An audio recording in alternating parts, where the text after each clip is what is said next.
इतना गहरा घाव,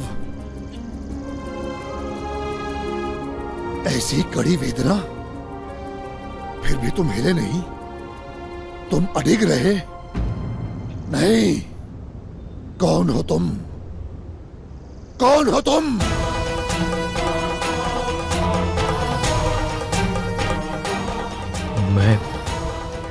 मैं आपका शिष्य हूं गुरुदेव। असंभव!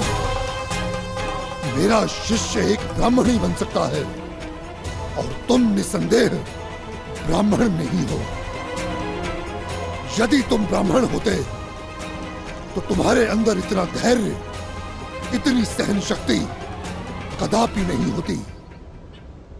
सच बताओ, कौन हो तुम?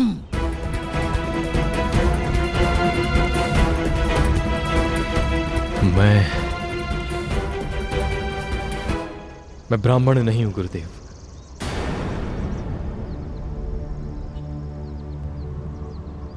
सूत पुत्र हूं मैं, सूत पुत्र।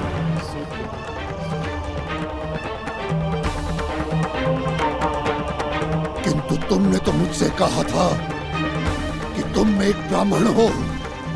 असत्य कहा तुमने, छल किया तुमने मेरे साथ। सत्य ने सदा ही मुझे अपमान दिलाया है गुरुदेव। यदि मैं आपसे कहता कि मैं ब्राह्मण नहीं सूत हूं, तो मुझे आपके पास से भी निराश होकर लौटना पड़ता गुरुदेव। अरे मूर्ख, तुमने बहुत बड़ी भूल की है। यदि तुमने मुझसे अपना दुख व्यक्त किया होता तो मैं अवश्य ही तुम्हें किसी योग्य गुरु के पास भेजता। हे कर्ण, मैं किसी जाति या वर्ण का विरोधी नहीं हूं। मैंने तो बस केवल ब्राह्मणों को दीक्षा देने का व्रत लिया है। मेरे पितामह महर्षि रुचिक ने आजीवन सभी वर्ण के लोगों को शिव पूजा सिखाई है। यदि तुम सत्य बोलते पुत्र, यदि तुम सत्य के मार्ग पर चलते तो तुम्हें लाभ अवश्य होता। हे कर्ण, तुम ये कैसे भूल गए कि असत्य आत्मा की निर्बलता का दूसरा नाम है, और जगत की कोई भी विद्या निर्बलता को फल नहीं देती पुत्र, नहीं देती।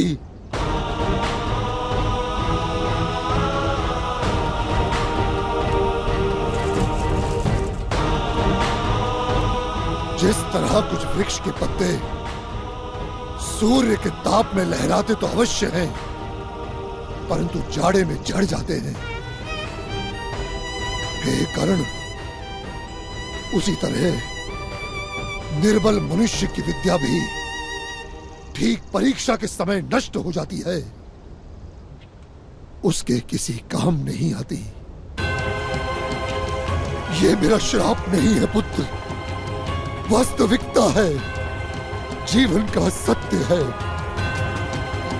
जाओ कर्ण, जीवन में एक समय ऐसा आएगा जब तुम्हारे लिए परीक्षा का सबसे बड़ा क्षण होगा।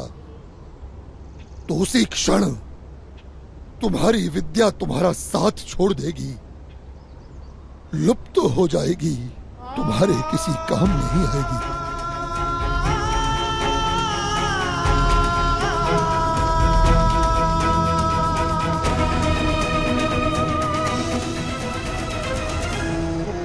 भगवान परशुराम,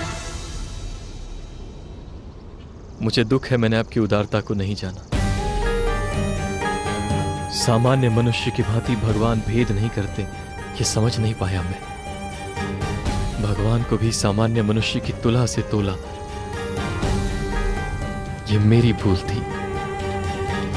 आपकी हताशा से जन्मे आपके इन शब्दों को मैं आपका प्रसाद मानकर स्वीकार करता हूं गुरुदेव।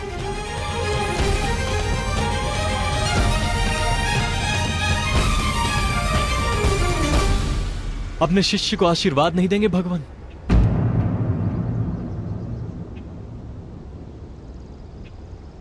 शक्ति है, भक्ति है, जन्मों की मुक्ति है, जीवन का ये संपूर्ण सार है। वेदों की कथा तुम्हारा संघर्ष और तुम्हारी भूल दोनों आने वाले समय में अनेक युवाओं का मार्गदर्शन करेंगे। यही मेरा आशीर्वाद है पुत्र। आयुष्मान भव।